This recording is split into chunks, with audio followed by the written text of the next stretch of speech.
Hola chicos, estamos ya en la semana número 5. Acabamos de pasar toda la primera unidad. En esta primera unidad, como ustedes recuerdan, estuvimos analizando los aspectos más generales, básicos de lo que es la escritura de un texto, ya sea este texto pues de carácter pues o narrativo o argumentativo, o sea un texto explicativo. Durante la segunda unidad deben o vamos a profundizar sobre la expresión, pero ya de tipo oral. ¿Por qué va a ser importante este tema? Va a ser importante porque nos va a permitir abordar los diferentes o las estrategias más comunes, más frecuentes y efectivas para la expresión oral. Es muy importante, no solamente desde el punto de vista de la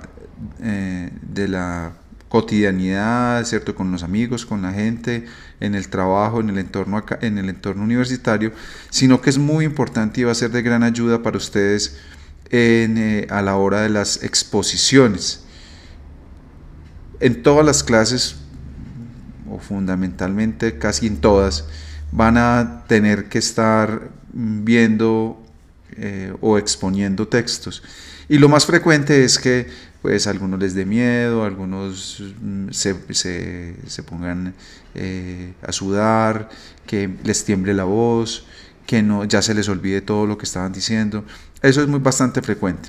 Entonces, para darle continuidad al curso, mi invitación es a que primero revisen, primero desarrollen las últimas actividades, la actividad integradora en particular. Esta actividad les va a introducir en lo que es la expresión oral. ¿Por qué? Porque en la medida que están haciendo videos, como el video de la actividad integradora sobre el tema del posconflicto, los Juegos Olímpicos Colombia 2050, pues obviamente ustedes se van a ir formando.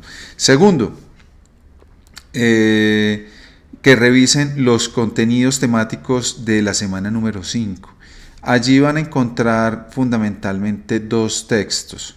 Van a encontrar un infograma y una presentación sumaria de los niveles de lenguaje. El día de hoy yo voy a hacer de una manera muy rápida, para que ustedes puedan avanzar, voy a hacer una pequeña presentación de estos contenidos de la semana número 5.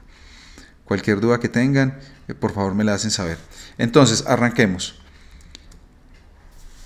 La semana número 5, como les digo, arranca la segunda unidad, y en esta segunda unidad vamos a ver todo lo relativo a los aspectos del lenguaje oral. Inicialmente tenemos que distinguir entre dos tipos de lenguaje, un lenguaje natural y un lenguaje especializado. El lenguaje natural, ¿a qué se refiere? Se refiere fundamentalmente al lenguaje cotidiano, al lenguaje que está amarrado a nuestras vivencias inmediatas en la casa, en la universidad, en el trabajo, con nuestros amigos. Y por otro lado tenemos un lenguaje especializado. El lenguaje especializado tiene que ver ya más con ciertas áreas o ciertas funciones específicas. Nosotros indistintamente usamos los dos lenguajes. No es que yo me coloco el traje de voy a hablar no, sino que una ganancia, una habilidad que tenemos como seres humanos es que podemos interpretar de una manera clara y distinta cuando estamos en un espacio y cuando estamos en otro. Entonces, llevar el lenguaje natural o hacer uso del lenguaje natural o hacer uso del lenguaje especializado no es que demande pues un curso especializado, no, lo hacemos cotidianamente, es nuestra característica más normal. O sea, nosotros no tenemos, insisto, no tenemos un uniforme, un traje especializado, no, ahora voy a hablar solo lenguaje académico, ahora solamente, no. Recuerden que el lenguaje es contextual. O sea, nosotros cuando llegamos a un espacio, ese espacio nos dicta más o menos cómo va a ser nuestra metodología, nuestra forma de entendernos.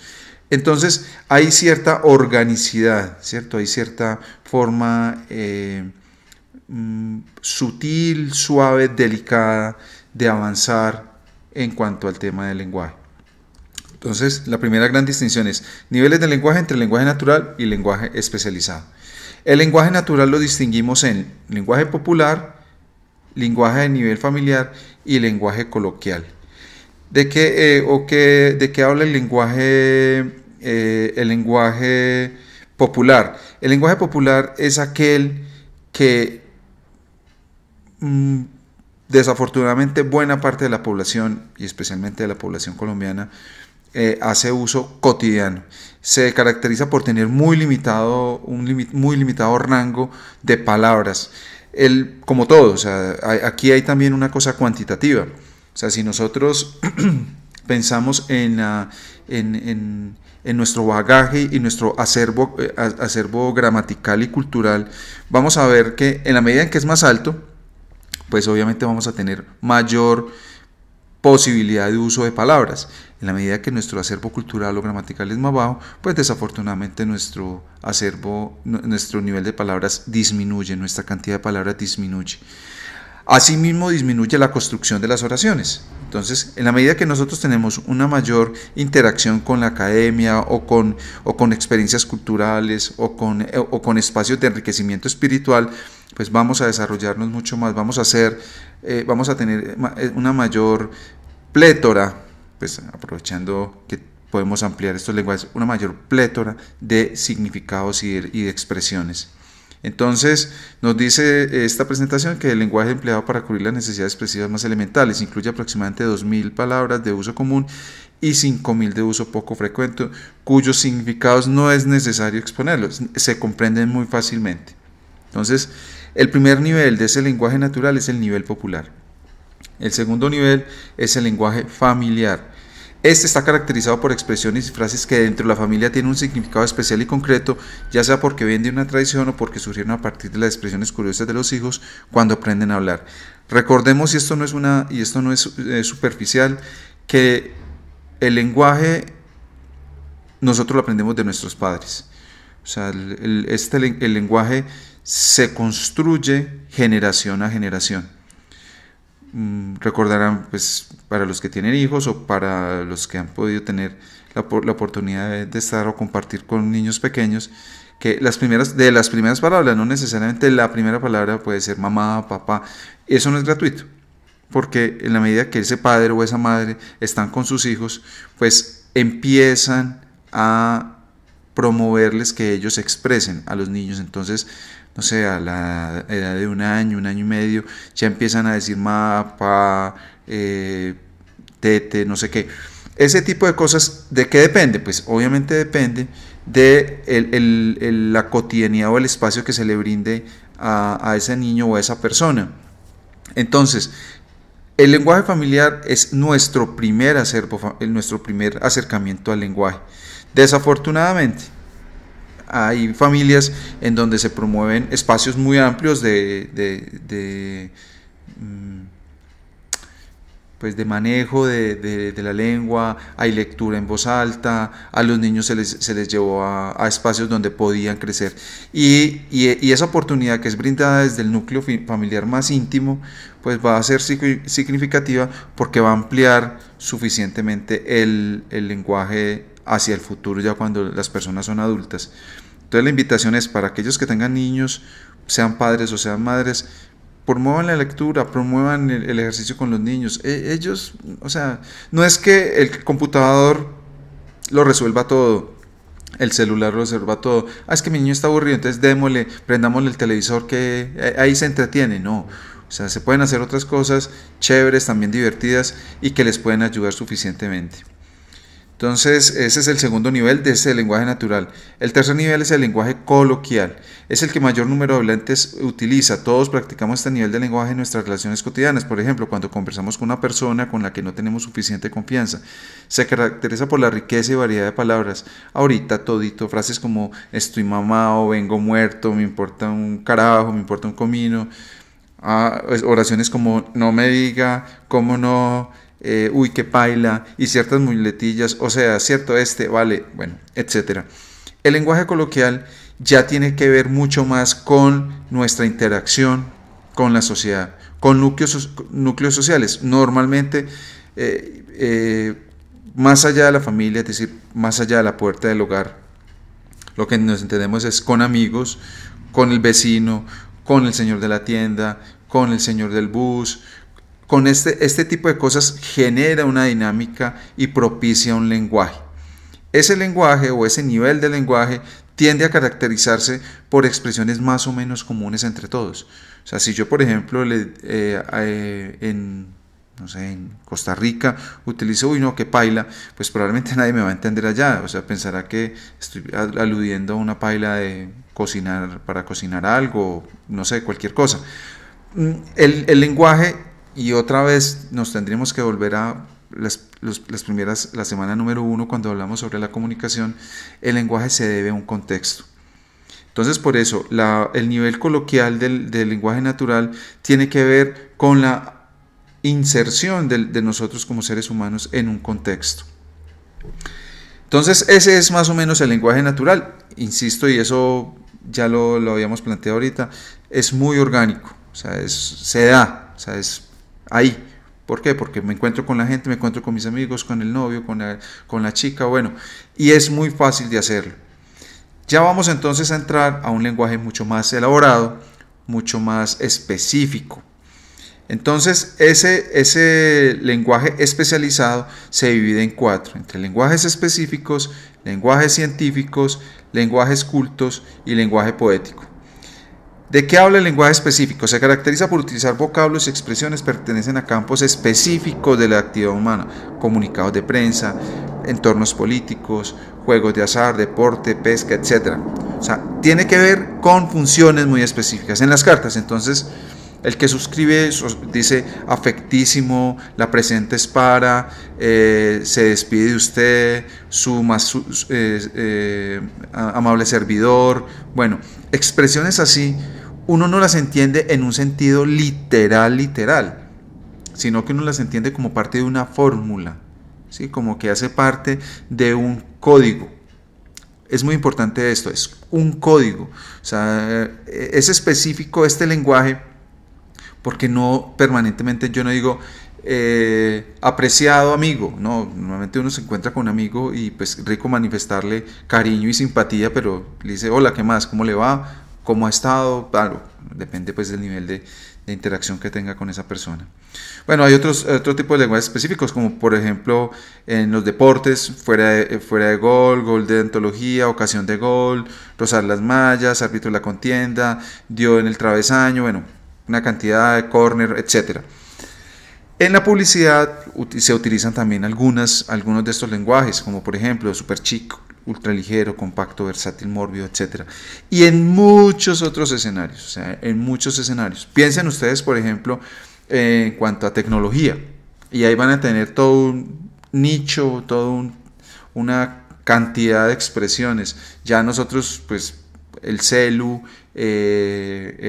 la tablet, el app o la app, pues como si eso fueran tan fáciles de entender, pero ya uno sabe, porque es un lenguaje muy específico, ya sabe a qué entorno, a qué contexto pertenece. Entonces el primero es un lenguaje específico que te obedece a un contexto muy especial. El segundo es un lenguaje científico. Pertenece a este nivel la terminología técnica y específica que cada ciencia y cada profesión emplea para designar utensilios, objetos, procesos y operaciones. Aunque este lenguaje es de uso exclusivo de especialistas, acaba siendo utilizado con el tiempo por la gente del común. Por ejemplo, en el cine se habla normalmente de montaje, de doblaje, de encuadre, de fotograma, de plano medio, de gran angular, de picado, de contrapicado, etc. En navegación se utilizan expresiones como proa, popa, babor, estribor, cabo, mesana, trinquete, vela, timón, ancla, etcétera, etcétera, etcétera. En la carpintería, en la electrónica, en la imprenta, en la medicina, en cada una de estas ramas del saber se desarrollan palabras que tienen que ver con esa disciplina, pero que de alguna manera van permeando, van introduciéndose en la cotidianidad nuestra. Así entonces uno fácilmente puede utilizar la expresión, una expresión, no sé, de la medicina, como torcedura, y entonces, o tronchadura, y ahí uno ya sabe de qué se refiere, ¿sí? Entonces, ese es el segundo nivel de ese lenguaje especializado. Sería el lenguaje científico. El tercero es un lenguaje culto. Su característica principal es que es un lenguaje bien cuidado. Se cuida la pureza de la lengua utilizando las palabras adecuadas y evitando el uso de palabras anticuadas o caídas en desuso. A estas también se les llaman arcaísmos o antiguallas, así como vocablos de otras lenguas. Es delicado, rico en expresiones, con él se pueden tratar todos los asuntos dándole un toque de elegancia. ¿Cuándo hago uso de este lenguaje culto? Muchas veces. Estamos hablando, cierto, recuerden que estamos hablando en lenguaje oral, o sea, estamos hablando en lo oral. ¿Cuándo hago ese uso de este lenguaje? Normalmente cuando hago, por ejemplo, una presentación,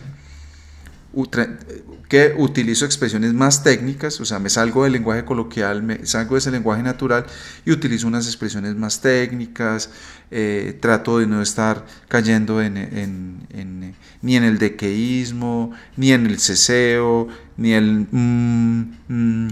o sea, trato de ser un poco más profesional, por llamarlo de alguna manera, un poco más especializado en mi forma de hablar. Entonces, el lenguaje culto es una de esas características. ¿Qué palabras usar? Pues todo depende del acervo, ese acervo cultural, gramatical que tenga cada uno. ¿Cómo se construye? Pues viendo películas, viajando, leyendo libros, yendo a la biblioteca, yendo a exposiciones. No hay una sola vía, hay muchas vías para uno enriquecerse. La mejor y la más práctica, la que siempre has usado, es leer. La lectura le va a garantizar a uno la ortografía, le va a garantizar tener una gramática mucho más amplia. Por último, entonces, tenemos el lenguaje poético. Este lenguaje poético, recuerden, tiene que ver más con una función poética. Es muy especializado, pero es tan especializado como que nosotros también hacemos uso de él en expresiones como la metáfora. Entonces decimos la noche está cerrada o cosas de ese tipo que tienen que ver con expresiones que parten de la poesía pero que se fueron colando en el mundo cotidiano. El mundo cotidiano, insisto, introduce expresiones de los diversos campos y la poesía no podría ser ajena. Sin embargo, no podemos ser ajenos a que, o no podemos olvidarnos de que la poesía tiene un carácter ficcional. O sea, cuando decimos ficcional es que tiene un carácter de enunciación, no necesariamente de descripción. Entonces, cuando me muero por verte, no es exactamente, pues, aunque puede pasar, no es exactamente que la persona se vaya a morir, o sea, que se esté desangrando o que si no te veo, pues baila, pero no, ahí no es la cosa. Ya sabemos en un sentido metafórico que esa persona lo que nos está diciendo es que le urge ver, le urge encontrarse con esa otra persona. Entonces, pues muchachos, mi invitación es a que le den una revisada a este texto. Es corto, hay un infograma pues más o menos que resume la semana número 5 y ojo, hay una actividad. De esa actividad depende, o no, de la lectura de estos textos depende la solución de esa actividad, saber de la semana número 5. Así que bueno, mucho juicio este fin de semana, mucha lectura, pásenla chévere y no se les olvide estudiar. Chao, que estén bien.